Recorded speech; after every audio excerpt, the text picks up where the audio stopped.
yung bunso ko ay parating sinisipon, naniniwala ako na isa sa dahilan ay ang alikabok. So ayan, bumili ako ng vacuum. Saan pa ba ako bibili mga marites at mga kaparites? Eh di online na naman.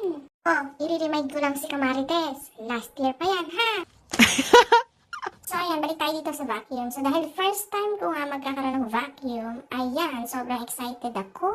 Ganito yung gusto kong vacuum, yung simple lang, yung hindi masyadong malaki, at yung napakadaling gamitin. Ayan nga, dahil sobrang excited ko, yan, dali-dali kong tinanggal sa mga plastic at pinagdudugsong ko lang. Ganun lang kadali, idugsong-dugsong mo lang yung bawat dulo-dulo, idugsong lang, idugsong. At nang sa sobrang excited ko, ayan nga, ay tinesting ko na ora-orada. Sinasabi ko sa iyo, Kamarites at Kaparites, umorder ka na. Sobrang sulit ng ibabayad mo dito kasi ang bilis niya maghigop ng mga dumi. At kung yung kapitbahay mo ay madumi rin, ay ipahigop mo na. Nasa comment section ang link. Yun lang. Salamat sa panonood.